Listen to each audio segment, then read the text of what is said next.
Hello and welcome to the second episode of Solitaire Rose Radio. That's right, the spin-off from Crazy Comics and Stories featuring me, Corey Strode, otherwise known as your charming and delightful old Uncle Rat Bastard. This is the podcast where I get more into telling the stories behind comics, the stories around comics, maybe stories that don't have to do with comics. Today's stories have to do with comics, but first I want to talk a little about the first episode. I got some nice feedback. One person sent me a message saying that they enjoyed it, that they liked the look at history, they liked the varied thing. They were surprised I was able to go on so long, and they aren't the only one. Got a few tweets and texts and stuff saying that the audio quality wasn't very good. Well, I'm using a different audio mixer this time, so hopefully it will sound better. I was using Skype's audio mixer for solo podcasts and was amazed at how poor the sound came out. And since I didn't want to re-record the whole thing, I decided just go with what I got. Hopefully this will sound better.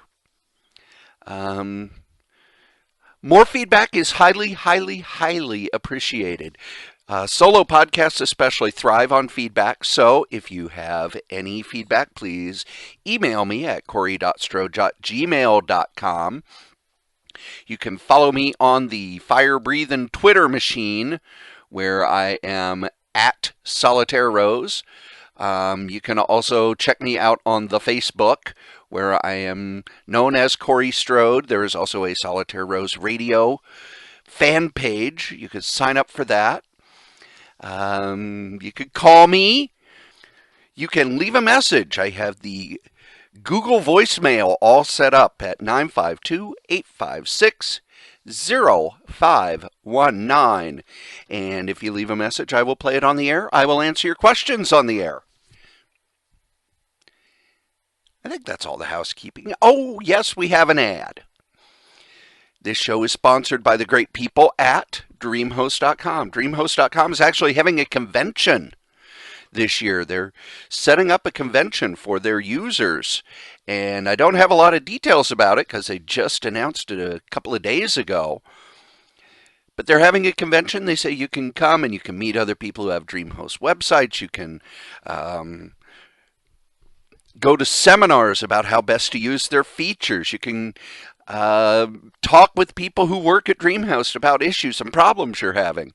That's just another way that they show that they're dedicated to customer service.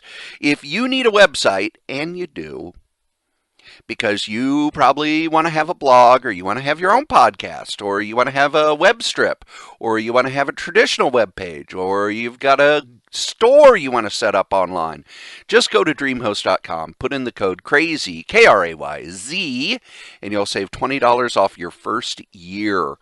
And unlike most things, their prices aren't going down, but their service and what they give you goes up every year. I have yet to have a price increase, and every year they give me more bandwidth and more storage space and more features and more things. It's a wonderful, wonderful place to have your website. For the second episode of Solitaire Rose Radio, I want to talk about Jack Kirby. Now, those of you who are comic fans, you've heard of Jack Kirby. Those of you who aren't comic fans, you may have heard of Jack Kirby. You should have, however. Usually when Jack Kirby is mentioned, they talk about how he was an artist at Marvel and other places, and he created the Fantastic Four and Captain America and the X-Men and on down the line, the Hulk, all the Inhumans, Galactus, the Silver Surfer, Warlock, all these wonderful characters. You could pretty much say that the Silver Age of Marvel was built on Jack Kirby's creations. Yes, there was a lot of stuff Ditko did for Spider-Man and Doctor Strange, but those characters pretty much just stayed in Spider-Man and Doctor Strange. The Kirby characters went everywhere. And he created so many that you can't throw a rock in Silver Age Marvel without hitting a Jack Kirby character. But I'm going to go in a little deeper. I'm recording this on February 7th. And yesterday was the 19th anniversary of the death of Jack Kirby. He died on February 6, 1964. He was 76 years old. He was born on August 28th, 1917. And his name was not Jack Kirby when he was born. It was Jacob Katzberg. I was introduced to Jack Kirby twice. And yes, I'm stealing that from Mark Evaniers' beautiful book, Kirby, King of Comics, which is still available. I've actually seen it on some remainder bookshelves. So as one of the Kirby biographies, highly, highly recommended. Mark Evanier worked for Kirby for a number of years and was very close with him pretty much from when he started working for him until Jack passed. But at the end of it, he talks about he met Kirby twice. I too met Jack Kirby twice. The first time was when I was a kid and was just starting to pick up comics on my own. I'd been reading comics since I was I'd always had comic books in my life. But when I turned 12, I decided that I wanted to try the superhero books that everybody on the bus was talking about. They were really talking about Marvel books. And I've said in the past that the first Marvel comic I picked up was Marvel Tales number 59, which was a reprint book, a Spider-Man reprint book, and I didn't know it was a reprint. The next book I picked up was Marvel's Greatest Comics, and it was the story Worlds Within Worlds, a reprint of a 60s Fantastic Four story. And it was written by Stan Lee and drawn by Jack Kirby. And the story was that Galactus hungered.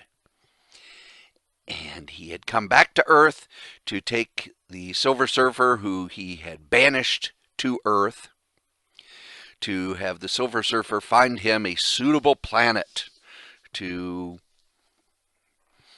destroy and absorb the cosmic energies of. And the Surfer no longer wanted to do that. He no longer wanted to lead Galactus to populated worlds where people would die. And since he couldn't escape the Earth, he decided to go inward, and he shrank to a multiverse to escape Galactus. And I remember I enjoyed the Spider-Man comic. It was a good, solid adventure story with a lot of drama and angst. And it was the first superhero book that I read and liked, because when I was young, I was what they called a sensitive child. Godzilla movies would freak me out. Horror movies would freak me out to no end. And the art in superhero comics when I was a small child, I didn't like it because the colors were darker. There was shading. The drawing was more realistic. And I thought, oh, that's dark and scary. So I stuck with Archie and Harvey books, which were like little Richie Rich, Casper, Little Dot, things like that. And of course the Disney Duck books. Everybody read the Disney Duck books. But I decided at 12 that I was going to read the superhero books, and Spider-Man was good. But then the Fantastic Four just blew my mind. You had all these characters running around.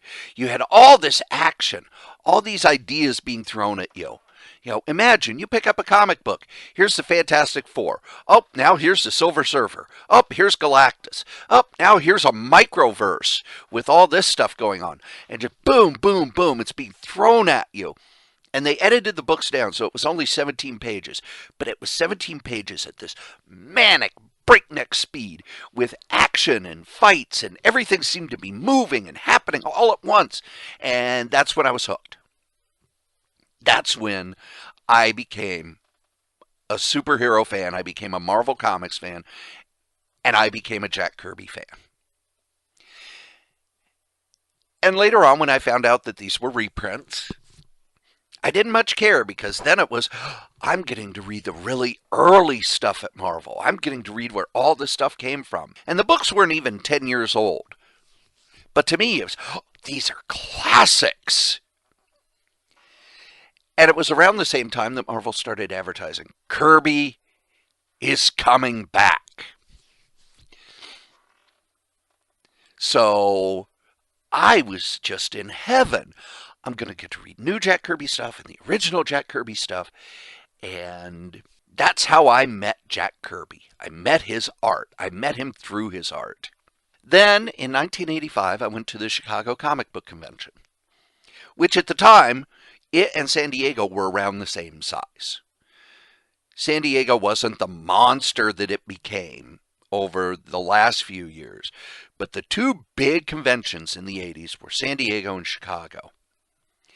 And I went to the Chicago Comic Con. I went for all 3 days. And on one of the days, well, it was DC's 50th anniversary. And they were going all out. They had a spokesmodel dressed as Wonder Woman. They had everyone involved in most of the big stuff. Dick Giordano was there, who was the... DC didn't really have an editor-in-chief, but he was kind of the lead editor. And Jack Kirby was there.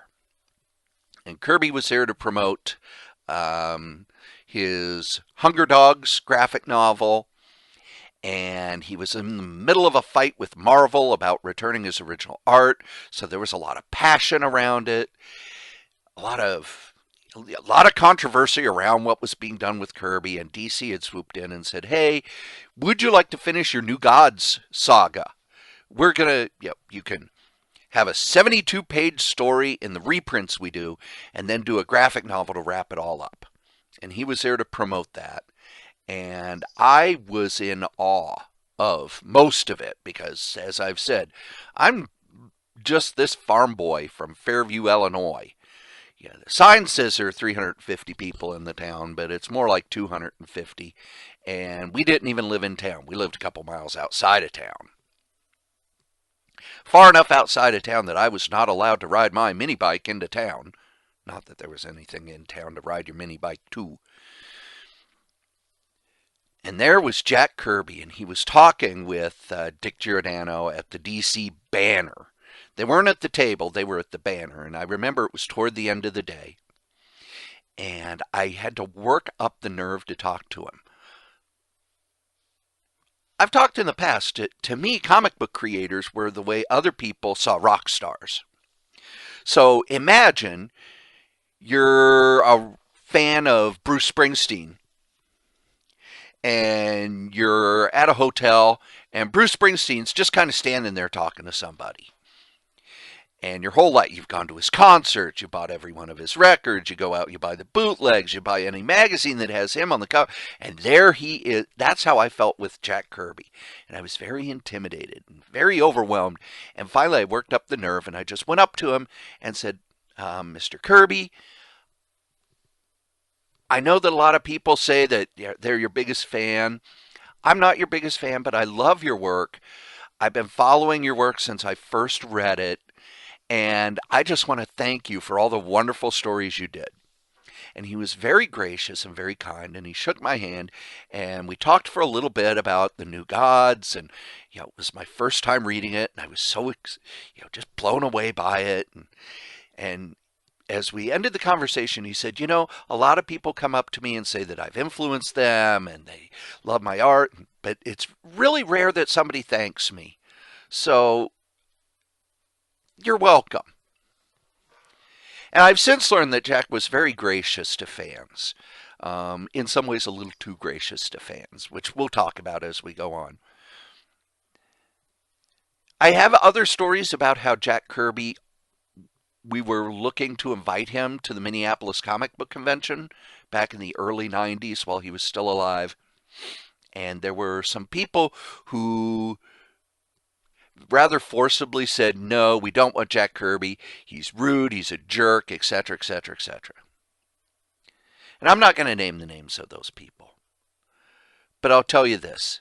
Everything I've learned since then is that those people were unbelievably wrong. And it's one of my regrets that we didn't get Jack Kirby to come to our convention before he passed away. Jacob Katzberg was born August 28th, 1917. His parents were immigrants on the Lower East Side of Manhattan. They were Austrian Jewish immigrants, and his father worked as a garment factory worker. They were very poor, as were most of the people who lived in the neighborhood that Jack grew up in. And Jack himself talked a lot in interviews, and he did a story which is available in the Kirby book by Evanier. It's also available in a book by Two Morrows. It's been printed in a few places, called Street Code, where he draws a story. He drew it in the early 80s, but he drew a story about what it was like for him growing up. He was in street gangs. And not the kind of street gangs we think about where, it's a way to sell drugs or do this. No, it was a street gang. They protected their street, their block, their neighborhood. And they would get into fights with other gangs that were protecting their block and their neighborhood. And the only reason I bring that up is, as you go through Kirby's life, you see that he had this tough exterior, and he was never scared to get into a scrap if he felt that somebody was being wronged. Jack would defend the little guy. He was a big proponent of, you have to stop the bullies. And it shows through in his work. Jack wasn't a tall guy. I believe he was only 5'6" when I met him. I was very surprised at how short he was.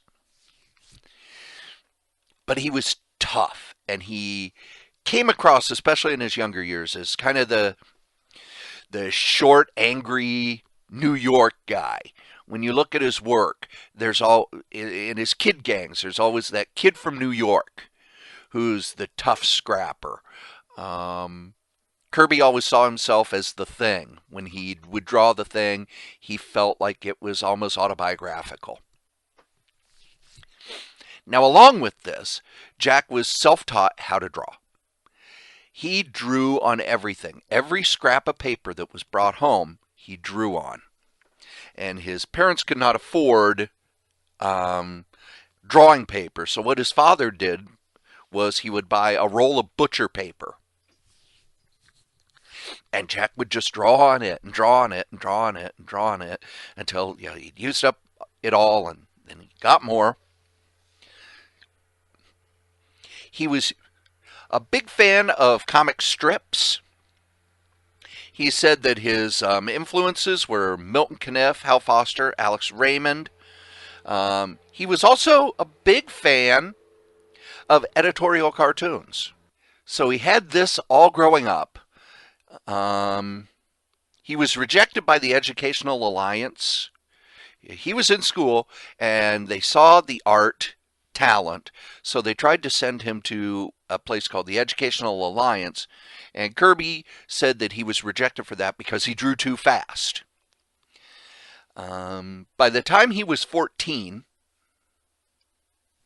he was drawing cartoons for the newspaper The Boys Brotherhood Republic, which was kind of a street gang, except it was more set up like a government, and they put out a newspaper of what was going on in the neighborhood, and Kirby was the staff artist. This was before he was 14. At 14, he was enrolled at the Pratt Institute in Brooklyn, and he quit. According to him, it's because he saw that they wanted you to work on things very studiously and very much taking your time. And he was all about speed. He'd get the drawing done and want to be on to the next thing. This really feeds into how he drew through his life. So this ability to draw rapidly and this need to move on to the next thing. I'm done, I'm moving on, was kind of always there. Always a part of his life. So he was working by the time he was 14, not just in art, but he also had other jobs in order to help bring money into the family. And you got to remember, back then there weren't a lot of child labor laws, so Jack was doing a lot of stuff. Any of the kids in the family, once they hit about 14, 15, they were expected to start bringing in money. His father didn't make a lot of money. In 1936, he kind of got his first art job, and he joined a company called Lincoln Newspaper Syndicate. And he did newspaper strips and advice cartoons and editorial cartoons. And what Lincoln Newspaper Syndicate would do was they were kind of a third or fourth tier syndicate. So they had strips that if you can't afford this popular strip, we've got a knockoff. There are some examples of this. I remember on the Kirby list when Greg Theakson, who was an art assistant and inker and colorer for Kirby. Matter of fact, if you go and pick up your copy of the New Gods and flick back to the Hunger Dogs, Theakson's the one who worked on that. Theakson's also the guy who was heavily involved in decolorizing a lot of Golden Age reprints before computers were able to do that. I've never met him. I've chatted with him a number of times. He's a wonderful guy, has a lot of information about Jack. He also wrote a 2-part biography of Jack Kirby that he self-published through Pure Imagination, but those books are currently sold out. So if you'll have to look for them at your comic shop, but I really doubt you're going to find them because they were probably, I know Greg just printed to order. And I imagine a lot of comic shops did not order them unless they had somebody who had already said they were going to buy them.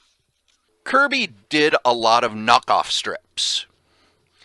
They were almost like popular comic strips. As I was talking about when Theakson sent them to the Kirby mailing list, the one that we all fixated on and we all loved, and we actually made him the mascot for the Kirby discussion list on Yahoo, was Socko the Sea Dog. If you couldn't afford Popeye, you'd get Socko the Sea Dog, who was just as rough and tumble, and there are only a few strips of these remaining, so you don't know what the stories are, but it was a lot like Popeye in that there was an adventure, but the strip would end with a joke. And when you look at it, you can see that real early motion and action that Kirby would draw. The page that has been circulated the most has 4 different strips that Kirby did. Kirby drew all of them, but he drew them under different names. Let's see, The Black Buccaneer, which was a pirate strip by Jack Curtis. Jack Curtis was also the name he used for the editorial cartoons he did and for the feature called Your Health Comes First. He also did one, Laughs from Today's News, which were kind of single panel strips. Your Health Comes First was health tips. You know, you don't catch a cold from going outside without a hat. You catch a cold from viruses, so wash your hands, that sort of thing. Laughs from Today's News were jokes and puns about what was going on in the news at that time. Let's see. Cyclone Burke by Bob Brown was about a fighter pilot, but it was also kind of a science fiction-y strip because in the examples they have, he was a fighter pilot who fought robots. There's Abdul Jones by Ted Gray, which was a humor strip, a teenage boy who's thought of as a Maharaja in Saudi Arabia, and Socko the Sea Dog. Those are the ones where we have the most examples of. So if you couldn't afford any of the big name strips and you couldn't afford the second tier strips, it's kind of like if you can't afford Flash Gordon, you're going to get Buck Rogers. And if you can't afford Buck Rogers, you're going to go to Lincoln National.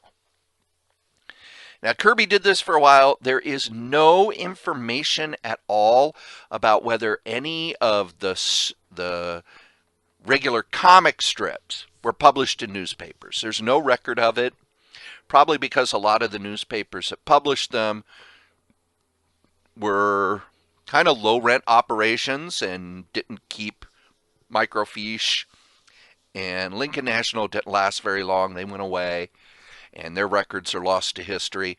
One thing also about Jack is that his memory, while better than Stan Lee's, was still not very good and could be influenced by the fact that he's told the story so many times. In the infamous 1985 Fantagraphics interview that he did with the Comics Journal at the height of his battle with Marvel, he would start to tell a story and his wife Roz would interrupt and correct him, and he would go, "Oh, yeah, yeah, yeah." So a lot of the stuff we have about Kirby's very early life is tainted by the fact that he didn't have the best memory in the world. Kirby's next art job after Lincoln National was an animation studio called Fleischer Studios, which you may know of as the people who did the Popeye cartoons, the people who did the Superman cartoons. They also did, I think it was the second animated feature. Disney did the first with Snow White and the Seven Dwarfs. They did the second with Gulliver's Travels. And last fall, Turner Classic Movie did a whole night of Fleischer Studio stuff, the stuff that you don't have, the stuff that's not as circulated. You know, their feature film. Actually, they did two feature films, but the only one Turner showed, and the only one I've seen, is Gulliver's Travels. Some of the more obscure cartoons they did. Their studio was actually in New York. They were one of the few movie-making concerns still in New York by the end of the 30s. And Jack got a job there doing what was known as in-betweening. You had the main animators who would draw the main animation cells. And Kirby would be one of the artists who would draw the transition. There were 12 frames a second. The main animators would draw 2 of the frames, and the in-betweeners would draw the six frames in between. Once Kirby got there, he wanted to go up the ladder. He would do extra work. When he walked in the door, he wanted to be one of the main animators, and they told him that you had to have more experience, so he took the in-betweening job, but he also would do stuff around the office. He would do extra jobs.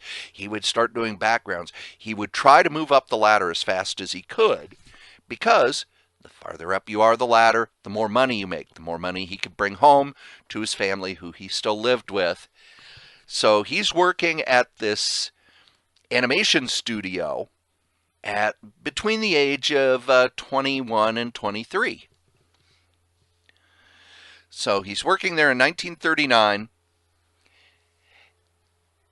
Fleischer announces that they're going to be moving out to Hollywood. Jack, who was still living with his parents and didn't have enough money to get a place on his own, had to look for work.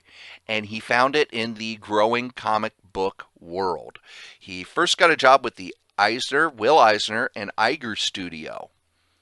And what it is, they were a firm at the time who would create stories and art for comic books, and they would go to the publishers and go, "Here's the stuff we have, do you want to publish any of this?" They didn't publish it, but they would package books for publishers. He also did one-page strips, much like what they did at the Lincoln newspaper syndicate.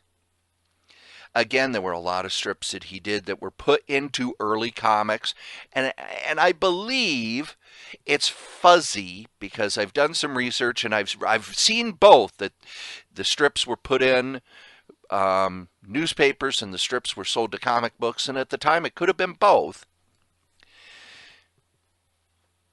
That they would take the comic strips he'd done and put them in the comic books. It's at this time that while he was working for Will Eisner and Iger, that he took the name Jack Kirby because it reminded him of the actor James Cagney. Now, he didn't do it because he was trying to hide that he was Jewish with Katzenberg. He took it because Jack Kirby sounded like more of a... It sounded like a better name for what he wanted to do. And most artists at the time would take pseudonyms. They would take a name to not really cover up what they were doing, but so that, okay, I have this name, I'm Jack Kirby. Oh, there's a job over here. Well, I don't want this employer to know, so I'll use a different name, which comes into effect very soon. He worked for the Iger studio, and in Will Eisner's book, The Dreamer, which is a very, very, very thinly veiled autobiography, he has a Jack Kirby story. Kirby was one of the artists there, and Kirby, of course, at Eisner Iger, was unbelievably fast. Kirby was always fast. But he's working there, and he's one of the fastest artists they have. And there was one day where let's say a not very reputable person who worked for a not very reputable group brought in a water cooler and told Eisner and Iger that you will be buying water from us. We have a fountain over there. No, you're going to be buying water from us, and we'll be coming in this many times a week, and you're going to pay us this much for this water. And they were scared to do anything about it. You know, basically it's kind of the old protection racket, except it's no, you're going to be buying water rather than you're going to be buying protection, because you don't want something bad to happen to your art studio here. When Kirby found out about it, the next time the guy came up, Kirby took his, I think it's the T rule, and went over and had a talk with the gentleman that this will not happen again, and he better not see this guy. And if this guy shows up again, Kirby's going to beat the snot out of him. And he took the water cooler and he left. How accurate is this story? Well, Eisner put it in his autobiography. And Eisner was one of these guys, he well known for having a very good memory. Kirby was a scrapper. Now, he continued to work there. And it was at this time that he and his family moved into Brooklyn, and there he met Rosalind. Roz Goldstein. Now, she lived in the same apartment building, and she lived upstairs. And when they were seeing each other, what it would be, Jack would go upstairs and have dinner with their family, and they would sit and they would talk, and he would tell about, you know, well, I used to work in animation, now I work in comic books. And Roz often told the story where when the early times they met, Jack said, would you like to come down to our apartment and see my etchings? Which was kind of code for, hey, want to come down to my apartment and make out for a while? And Roz was surprised that when she went down there, he really had etchings. His bedroom was just filled with drawings. And all the stuff that he'd done in the past that he was able to keep the art for. So they had a courtship. It was also at this time that Kirby moved on from the Eisner Iger studio to Fox Feature Syndicate. He was making $15 a week drawing comics. He drew a newspaper strip that was in the papers. And this comic strip was called The Blue Beetle. Kirby drew The Blue Beetle. He drew it as a newspaper strip that was then cut up and put into a comic book for Fox Features. And that's the same Blue Beetle that is now owned at DC. He drew these stories of Dan Garrett, and then when Fox went under, it went to Holyoke Publishing, and when Holyoke went under, it went to Carlton Comics, and then Carlton Comics sold it to DC, and DC changed it to, actually it was Carlton that kind of changed it to Ted Kord. But yeah, it's the same Blue Beetle that's still in print today, and features the adventures of Jaime Reyes. Now, while Jack was working at Fox Features, which was owned by, let me look the guy's name up. Fox Features was owned by Victor S. Fox. And Victor S. Fox was very famous for one thing and one thing only. He was a horrible, horrible boss. When you worked for him, you got $15 a week, whether you put out 20 pages a week or 10 pages a week. And he had rows of drawing tables. And the artist would be there, and he would be puffing a big old cigar as he walked up and down the aisle, making sure that you were drawing, your drawings were good, and you were drawing what you were supposed to, and you weren't freelancing or moonlighting for anybody else. But he would walk up and down the aisles, puffing his old cigar, and every so often he'd go, "I'm king of the comics. I'm the king of the comics." So remember old Victor Fox puffing up and down the aisle, calling himself the king of the comics. While Jack Kirby worked for him, Jack met the cartoonist and editor Joe Simon. Now Simon, he was the editor for Victor Fox. He oversaw a bunch of the books. He would take part in drawing, he would do inking, he would do writing, he would fix scripts. And he saw Kirby's art, and he loved Kirby's art, but more than that, he loved how fast Kirby could draw. Now, Joe Simon was freelancing at night because he didn't feel that he was making enough money, and there was also kind of a feeling that this comic boom might not last, so you better get all the money out of it you can. You know, while this stuff's selling, strike while the iron's hot. Simon loved his work. They worked together on a few books, and then they decided to go out on their own. And at this point, Simon kind of became the business guy. Kirby was the artist, and Simon was the business guy. The way they did art was much more complicated than comic book art now. Jack would draw some stuff, and Simon would draw some stuff, and Jack would ink some things, and Joe would ink some things. And if they were running late, they would trade pages back and forth to get stuff done. It was a true partnership, but in the partnership, Joe Simon was the guy who did all the business stuff. And he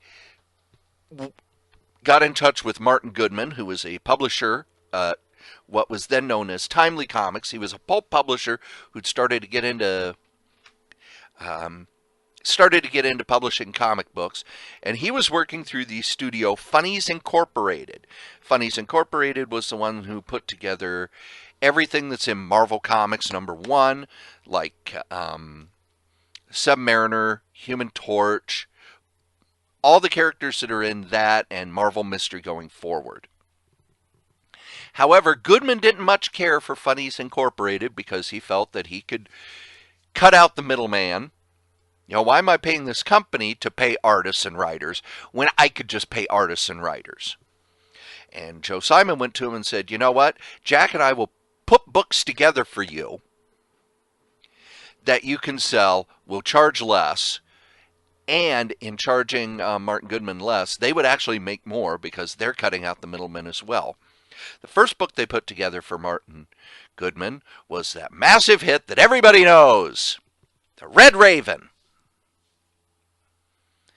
You say you haven't heard of The Red Raven. Well, that doesn't surprise me. There was one issue of The Red Raven. And sales figures were very hard to come by back then. So really nobody knows. It was thought of at the time as a huge flop because they only did one issue. And the urban legend is that Martin Goodman, when the books would come out, he would go around to the different newsstands in New York City, and whatever he saw that sold out, he would make more of. And whatever he saw that there was a bunch on the shelf, he'd get rid of and start new. So the urban legend is, as he was walking around town, he saw a lot of the Red Raven on the stands. Well, that's not selling. Canceled it. Second issue came out, and it was Human Torch. That's why there's no Human Torch #1. It's Human Torch #2. Red Raven was the first issue. Their next idea was Captain America. Now, there were other patriotic heroes at the time. MLJ, which became Archie Publications, had the Shield. But Captain America was wrapped in the flag. His costume was based on the American flag. But the other thing about Captain America was He instantly, this was in 1940, he instantly was the fought Nazis, which may not seem like a big deal now to us, but 1940, a year before Pearl Harbor, when there were still businesses that were still doing business with the Nazis, there were still a lot of support for Hitler in the U.S. because Hitler was fighting the communists. And we hated the communists. Through the Depression, there was a lot of worry that because of the Depression, people were thinking capitalism has failed, communism will work. And business owners were petrified of communism. But workers who had been let down by capitalism and let down by the business community and were out of work and unable to find work, and whatever work there was temporary and low paying, the idea of communism really got a lot of traction, and there was a lot of fear of it among the business elite.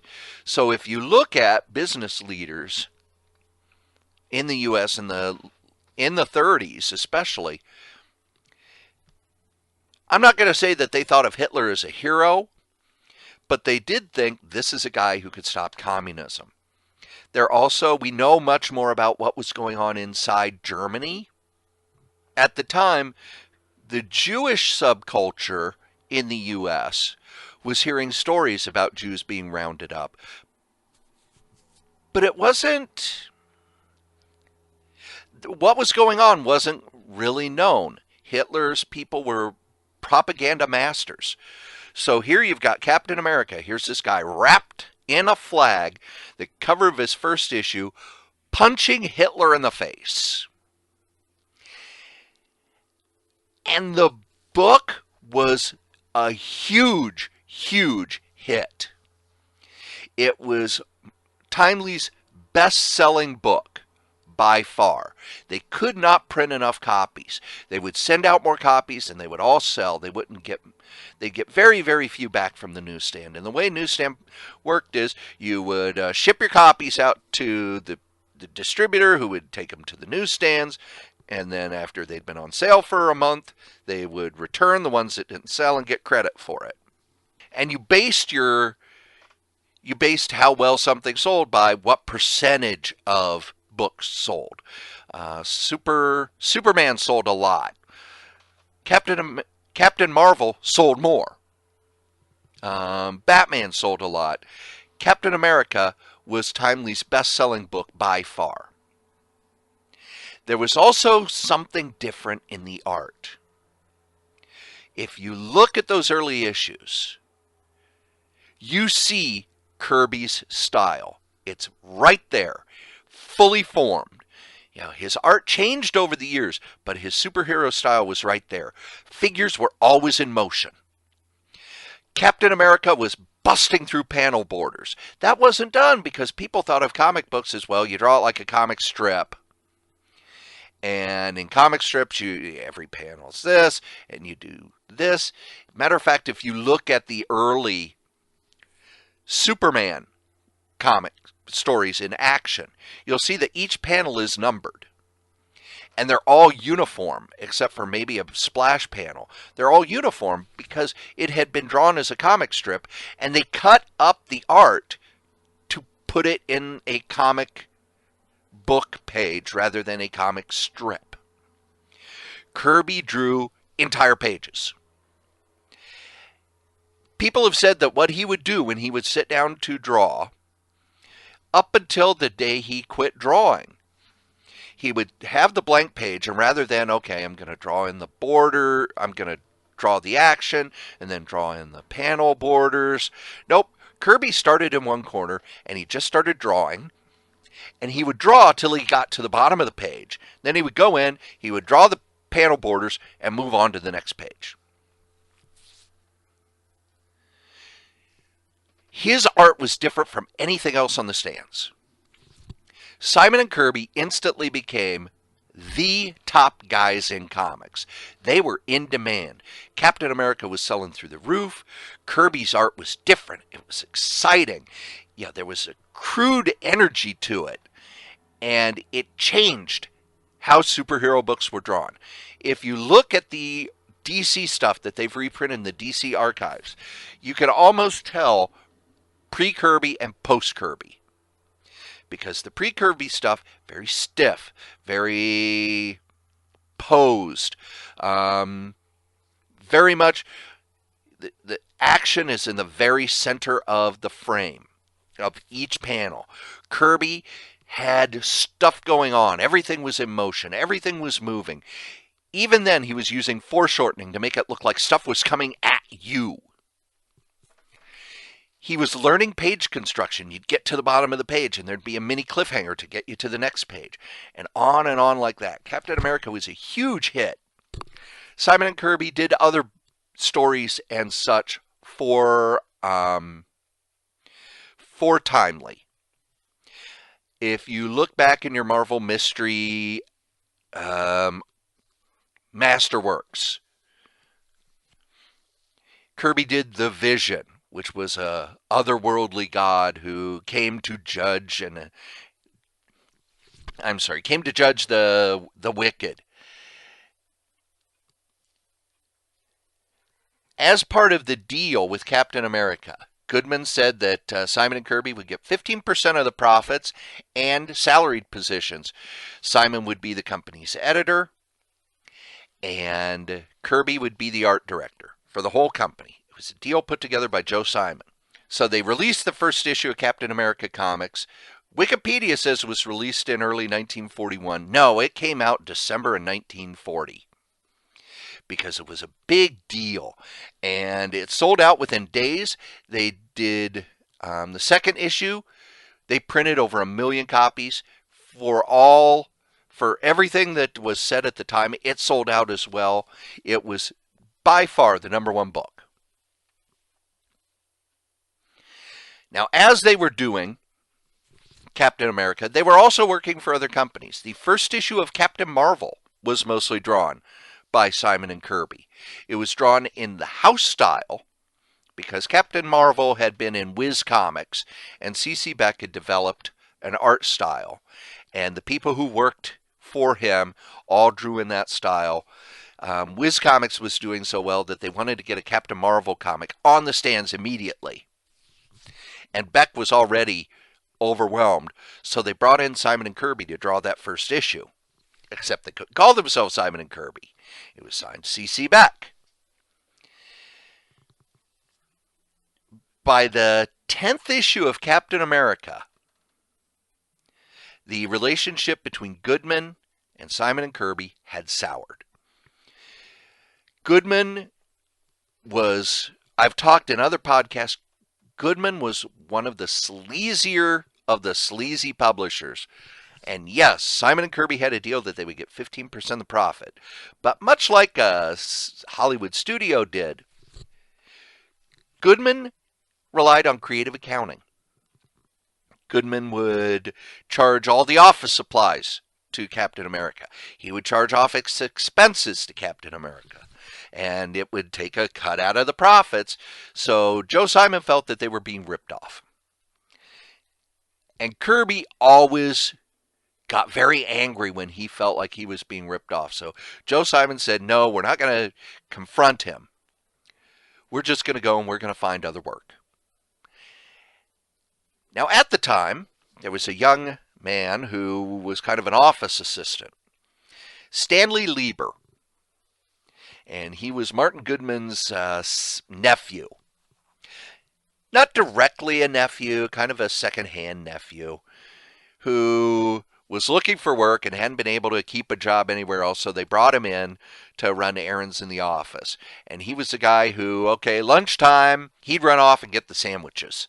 He'd take, Kirby needs more paper, so he'd bring Kirby more paper. This guy needs more ink, so he'd be filling the ink things. He was kind of the office guy, and one of the things he would do that would annoy the shit out of everybody, he had an ocarina, and when he didn't have anything to do, he'd kind of jump up on one of the file cabinets and play the ocarina. And he wanted to get into writing, so what Simon and Kirby did is, okay, you could write the text features. And what the text features were, if you look at old comics, up till I would say up till the 70s. They would always have a 2-page text feature. It would either be a letters page in Marvel and DC's case or a short story. And do yourself a favor and don't read any of the short stories. I've tried to read the ones even in EC Comics, which were the pinnacle of art in the 50s. The short stories are just terrible. And what it was okay, we have to have 2 pages of text so that we can be considered a magazine and get the second class magazine mailing rate instead of having to send it first class. So they would put these 2 pages of text in order to save money. So Stan wanted to be a writer. They said, okay, you can write the text feature. And I believe it's in Captain America 4 is Stan Lee's first published writing. And it's a text story about Captain America. Simon and Kirby were fielding other offers, and they were able to get a deal at National Comics, which you know now as DC Comics.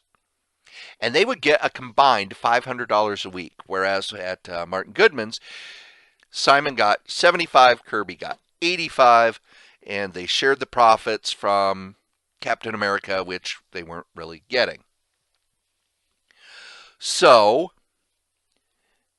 they were keeping the deal a secret until they got everything done so that they could finish up what they were doing before their contract with National started. And this is where one of the bones of contention for Jack Kirby and Stan Lee started.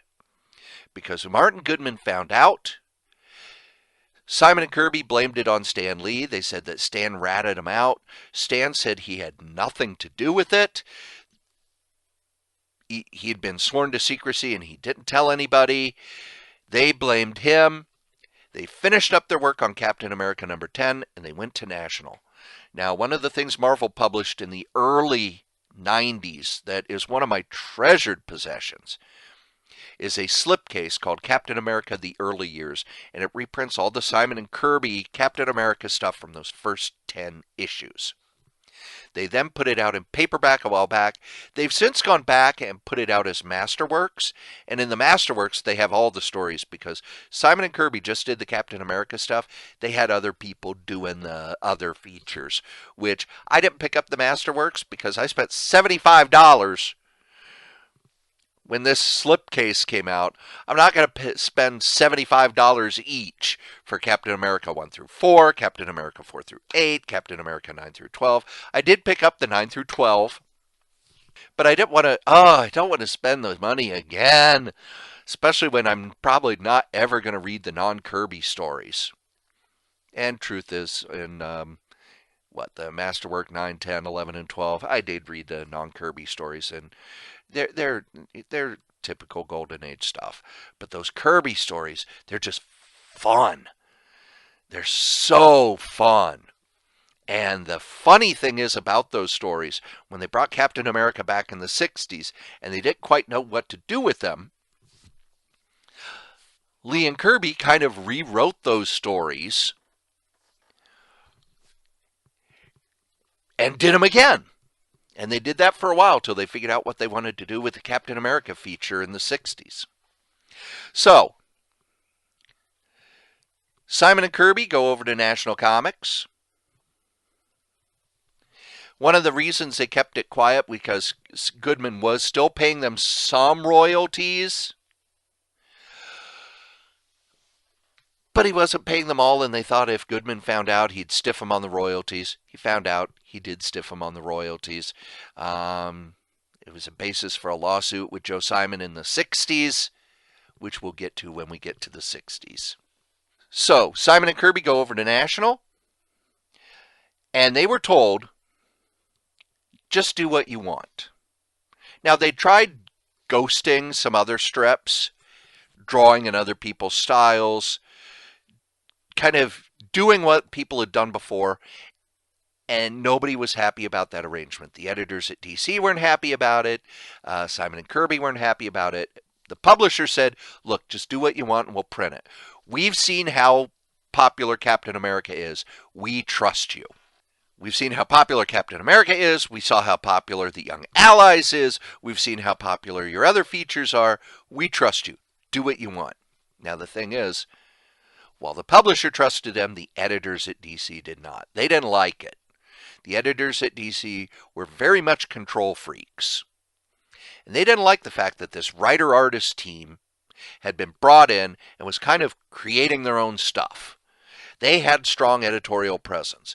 If you look at the DC books, even early on, you take a look at the earliest Superman stories and then take a look at the Superman stories 3 years later. Vastly different, because DC editorial had come in and said, all right, you're not going to do any more stories about Superman fighting evil landlords and doing things and corrupt mine owners, and we don't want Captain America to be the New Deal superhero anymore. He's going to fight mad scientists, and he's going to fight monsters, and he's going to do these things rather than the wish fulfillment stuff.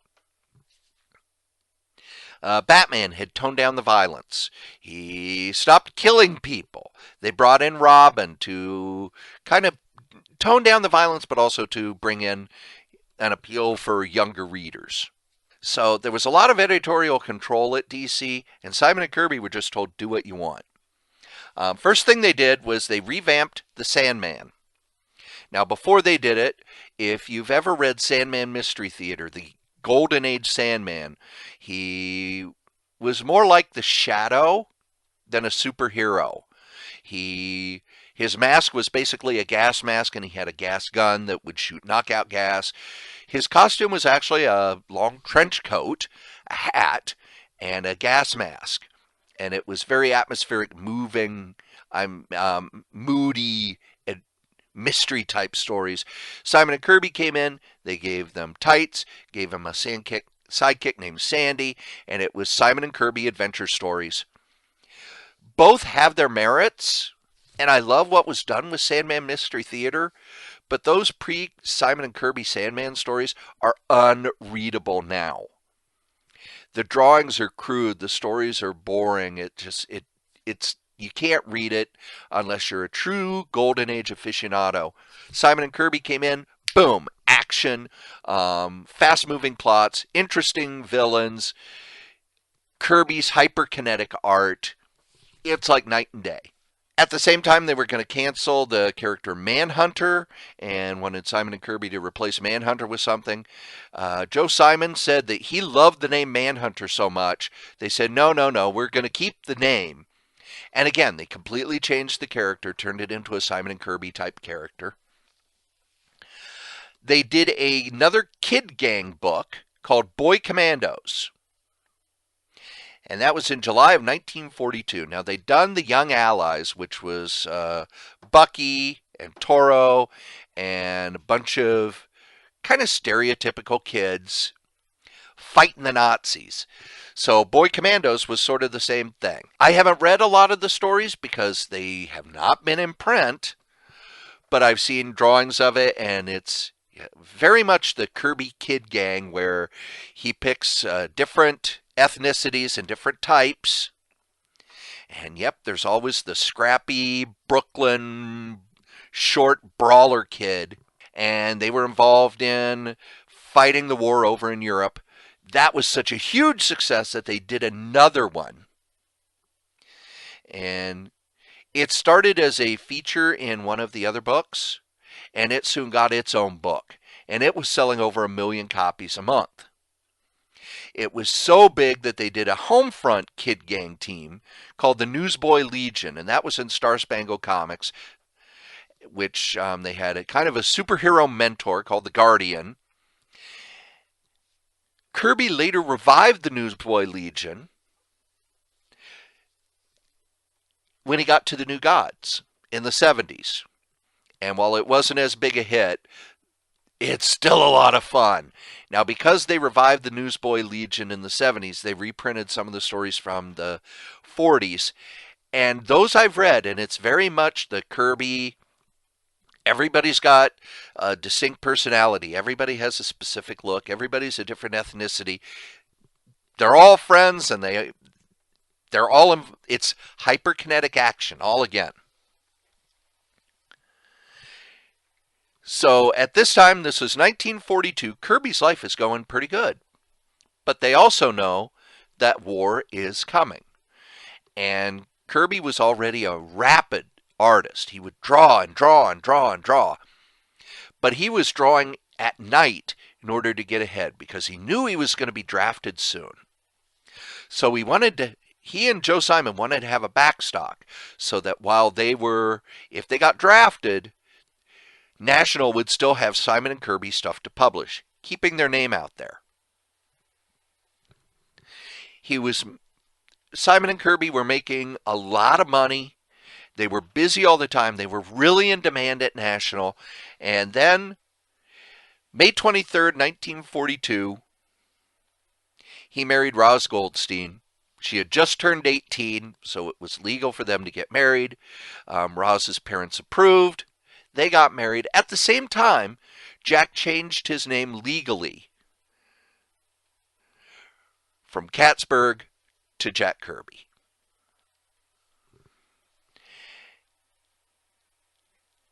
Now, with World War II underway, Leibowitz expected that Simon and Kirby would be drafted.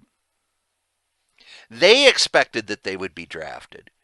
So Simon and Kirby hired writers, inkers, letterers, artists to help create a year's worth of material. They would do all the stuff, and Simon and Kirby would do the penciling. Then they would hand it off to somebody else to ink it, somebody else to do this.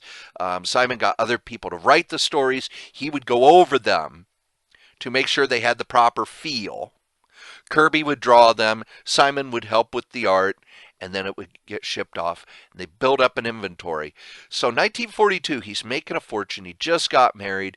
He's really kind of the big star. Simon and Kirby were the rock stars of comic books. But remember, they were kind of in their own world, and they were the pets of the publisher. The other editors at National, not big fans. Mort Weisinger was already working at DC.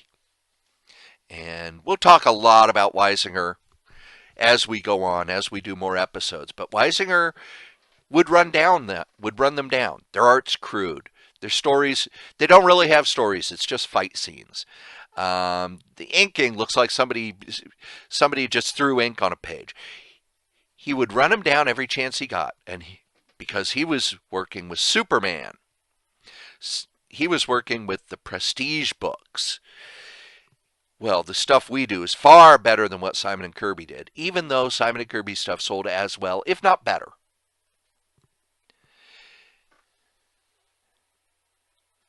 June 7th, 1943, Jack Kirby was drafted. He did basic training at Camp Stewart near Savannah, Georgia. He was in the 7th Infantry Regiment. He was initially assigned to the motor pool, but Kirby was pretty horrible at driving, so they moved him to infantry. And then he landed on Omaha Beach in Normandy on August 23rd, 1944, 2.5 months after D-Day. He had been in the military almost a year. They had almost run out of all the inventory. He was drawing when he could and sending stuff back. Joe Simon also was drafted. He was doing the same thing. They had someone running their studio. And they were involved in World War II, and I think that's as good a place as any to stop. I've received a few questions about Jack Kirby that I will answer. First one is a question that I've got a few times, because I've said for, almost a year I was going to do a special Kirby episode, and I was asked, other than the cover of Amazing Fantasy 15, did Jack Kirby draw Spider-Man? And the answer is yes. He drew Spider-Man a few times. The most memorable was Strange Tales Annual number 2, which was the Human Torch meeting Spider-Man. And it kind of started the whole friendly rivalry between the two. Yeah, they'd done hints of it. Strange Tales was where the Human Torch solo stories were. Let's see.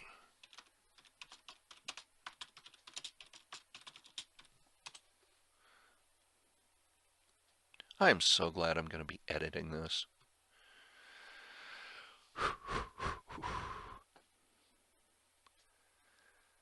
Oh, come on.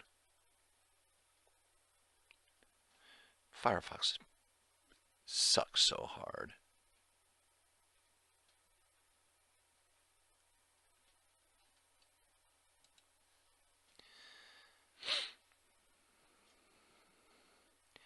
So in it you get Jack Kirby drawing Spider-Man, and you can see why Stan Lee decided to go with Steve Ditko. His Spider-Man didn't look like a kid. It looked like a full-grown adult. It was kind of bulky, kind of that Kirby design. There are also some posters and promotional stuff that Kirby drew with Spider-Man. And I don't think Kirby ever really got Spider-Man the way we think of Spider-Man. I'm not saying that he did a bad job, but when you think Spider-Man, especially when you think Spider-Man in the 60s, you think the way Steve Ditko drew him. Now, the good thing about it was Stan Lee, who was very much thought of the characters needed to look like the way the artist drew them. He had Kirby draw it because Kirby was the Human Torch guy, was the Fantastic Four guy. He'd done the cover of Amazing Fantasy 15, but he had Steve Ditko ink it.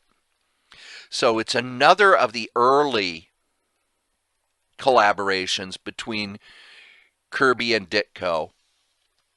So Ditko kind of helped in making Spider-Man look the way Spider-Man did in the other books, but you still had that Kirby feel.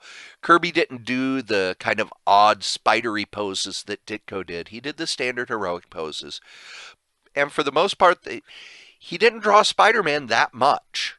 There were, like I said, some promotional posters, but this is really the only Spider-Man story that Jack Kirby drew. The last comic book Jack Kirby drew. Now, that one gets a little messy. There's an official Last Jack Kirby book that's called Last of the Viking Heroes, but it was mostly done by Mark Thibodeau. I'm going to put the spelling up. I've never heard the name pronounced. But when I look at it, it's very much one of the things Kirby did through the late 70s and early 80s. He would draw up ideas because he was working for animation studios and other places, and he would basically draw up ideas for pitch meetings. He would draw up characters for the pitch meetings. And this is one of those where he kind of half drew a pitch story, and it was finished by the inker. When I look at it, there's a lot of stuff that doesn't look like Kirby. It looks more like the inker. When I think last Kirby story, I think The Hunger Dogs. It was the New Gods graphic novel that came out in 1985. It was fully drawn by Kirby. It had some... Greg Theakson did some wonderful inking that made it look almost like paintings. And while there were things published after that, Kirby, after Hunger Dogs, kind of stepped back from doing art because he was having health problems, he was having vision problems. There are other things. He had had a heart attack in the late 70s, early 80s. There have also been stories that Kirby had a stroke in the late 70s, early 80s that no one in the family will confirm, but people who knew him or worked with him, they felt that he had a stroke. In Evanire's book, he said he had a very mild stroke that didn't affect him. However, there are other people who said that the stroke did affect him, that he had some trouble recovering from it. When you look at his art in the 80s, while it's still Kirby art, you could see that his vision problems were affecting it. So while there's the official Last of the Viking Heroes, the Image put out, or it was a crossover with Phantom Force, which was another, hey, let's take a Kirby idea and make a comic out of it. If you really want the last thing that Kirby sat down and drew as something that would be published under his name, it's Hunger Dogs. Marvel did a series based on some Kirby stuff. It had also some of the, he drew a few pages to kind of pitch the character. None of that stuff really works as Kirby to me because it's very clear that it's after the fact, after Kirby was done drawing, somebody took his old stuff and just kind of reworked it. So if you're looking for the last Kirby book, you're going to want to pick up the Hunger Dogs, which is available in the 4th volume of the 4-volume New Gods books.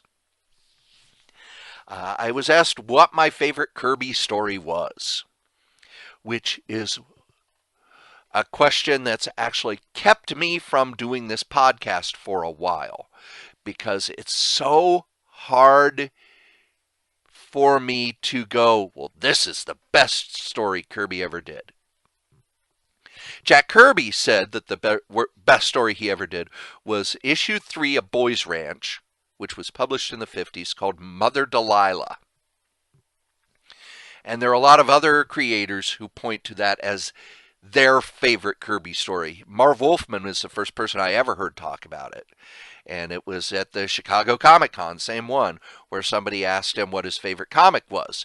And he started talking about Mother Delilah and how he read it as a kid and how that comic meant so much to him. I have read it, and while it's a good story, and I understand why people who read it at the time loved it so much, it's not my favorite Kirby story. I've narrowed it down. One of them is Fantastic Four 51, This Man, This Monster, which has probably the best drawing of the Thing ever on the front page. And it's just the Thing standing in the rain. The fabulous Fantastic Four must solve the riddle of this man, this monster. And not to spoil the story too much, it's available in the Essential Fantastic Four number 3, Marvel Masterwork number 5. Is it 5? Yeah, Marvel Masterwork, either number 5 or 6. I can't remember which. The Thing is depressed after the end of the Galactus trilogy because he feels that Alicia has left him for the Silver Surfer. And why should Alicia be with him anyway? Because he's a misshapen, grotesque monster. He is taken in by a scientist who's unbelievably jealous of Reed Richards, who has a machine, and he is able to take the body of the Thing. And the scientist is going to go prove that Reed Richards is a fraud. And as he is working with Reed Richards as the Thing, he realizes that Reed Richards isn't a fraud, he's not a glory hound, that he does all these wonderful things and all these charitable things without telling the world, and he sacrifices himself to save Reed Richards from death. And the art throughout, it's not just the action, but the emotion and the pathos that he's able to bring to the drawing. When I look at this splash page, which is actually reprinted from the original art in the Kirby book on page 146. Just this drawing. You've got Kirby's machinery. You've got the Thing just standing there in the rain. And it evokes that emotional feel where, and I can imagine at the time, you're reading the Fantastic Four. You've read the Galactus story, which is this huge story at the time. And then the next issue, there's the Thing just standing there. And it's a complete mood shift and utterly different. The 2 other stories that I was able to narrow it down to were both in the New Gods. And the first one is The Pact, which tells the story of the history of the New Gods. Why was Orion being raised by the New Gods?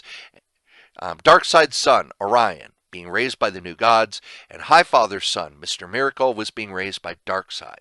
And it goes into the history of why basically the origin of the conflict, why all these things were set up. And it's mythology.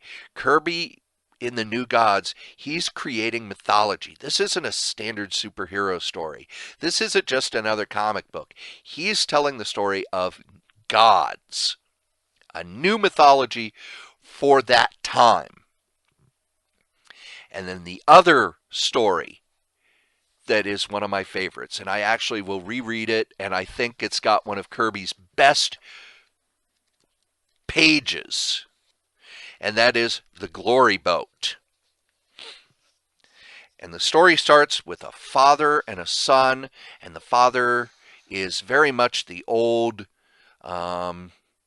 he's old, he's stuck in his ways, he's kind of bigoted, and the son is they're on a boat, and the son is trying to tell him, no, it's a new world, we're trying to change things, we're not being disrespectful. We're trying to have a new world. And they get caught up in the conflict between the gods. And I'm just going to read what it says on this page. And it's the Darkseid's minions are preparing to attack. And Orion and Lightray of the new gods have put together a weapon to go after them with. And the page is just the weapon with Lightray on top screaming, "If we must die, let New Genesis live." And Orion is riding alongside saying, "If we go to the source, you demons go with us." The top of the page. As if in answer to its attacker, the wooden shift blasts open, and something inside rushes out to the calamitous night, singing and shining and sleek and deadly.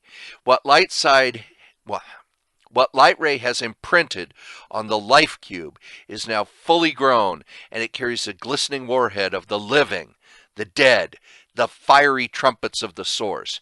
And you read this page, and you've been to a movie where it's the big ending and you just get that big explosion and emotion and everything is there, and it doesn't even have to be 3D. It feels like you're in it, you're part of it. Kirby was able to do that all the time, but on this page, the build-up, and especially if you've been reading everything up to then, the frustration of we're fighting Darkseid and we're not able to get any victories.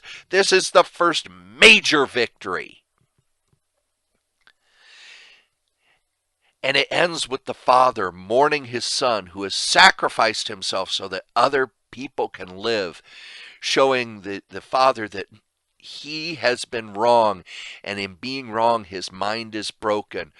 It's all of Kirby's different ideas and thoughts, and the way he thought that the youth of the world were the important thing because that's where the new ideas came from. And he was always drawn to that.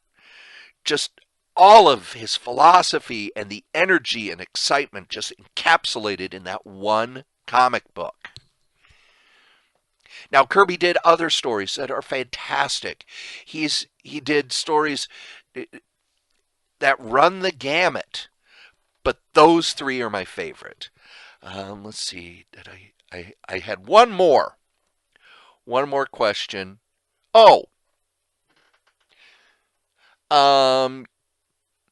When I was a kid, I bought as many comics as I could get. I had a babysitter who would give me her boyfriend, later husband's comics when he was done reading them. But then on the bus, we would trade. So how did I get most of my early Kirby comics? I traded for them. I would trade the stuff that I'd read. And the other two kids I traded comics with on the bus, they didn't like Jack Kirby. "Oh, I don't like it. He draws square fingers and everything's got squiggles on it and his machines look weird. I don't like Kirby stuff." So I was actually able to trade one comic for two Kirby comics. And I was giddy. I wasn't going to argue with them. I'm getting two Kirby comics for the price of one regular comic. That's stuff that I couldn't find because when I would go to the newsstand and Mom and Dad would give me money to buy comics, first thing I would do, I would look to see, was it drawn by Kirby? Okay, it's not drawn by Kirby. I'd get the Kirby books off the stand. And then it would be, okay, then I would look, is this story continued? Because if it's continued, not going to get it. I don't know if I'll get the next part. But the Kirby stuff, I didn't care if it was continued or not, because you always felt like you got a complete story when you read a Kirby book. Yeah, it might be continued into the next book, but it was more, oh yeah, here's something at the end to get you to buy the next one. It was very rare that a Kirby story would completely continue. So that's how I got a lot of my really early Kirby stuff. There was also the reprints that came out, and I was big into the reprints because even as a kid, it's, oh, I want to know where all this stuff came from. I want to know the history of this stuff. How long has the Fantastic Four been around? How long has Spider-Man been around? Yeah, what's going on with Thor? So there you go. That's part one. I do not know how many parts there will be. I've talked for about an hour and a half, but it's going to be cut down to about an hour, hour and 10 minutes, because, yeah, I've got pauses where I look stuff up and coughing and sniffling and but I've talked this far and I've only got up to 1943 to 1944. So this isn't going to be, part two comes next week. It'll be kind of an irregular series because I've got other things I'm going to be doing. But again, I welcome your feedback. I welcome your questions. If you send me a question, I will do my level best to answer it, whether if it's a factual question, those take some research. If it's my opinion, I could give my opinion for hours. And I probably will. So I want to thank you for listening. Again, the email address is corey.strode@gmail.com. If you would like to advertise on Solitaire Rose Radio, let's say you've got a podcast that you want my fans, okay, my listeners, okay, the people who download the podcast, if you want them to know about, shoot me an email. We'll work something out. If you want to advertise a book coming out, a web page, anything, go ahead, email me at corey.strode@gmail.com. Subject, advertising. Now, last time I tried to have a witty closer, and I didn't much care for it. I think a comic book podcast, or really any sort of podcast, needs to have a closer. Needs to have something where at the end of the episode you got a nice, cute little saying. So I'm going to try out a few. Thanks for listening, and we'll see you at the bar. Okay, that's not going to work because I don't drink that much anymore. Okay, thanks for listening, and I'm going to go eat pie. Pie.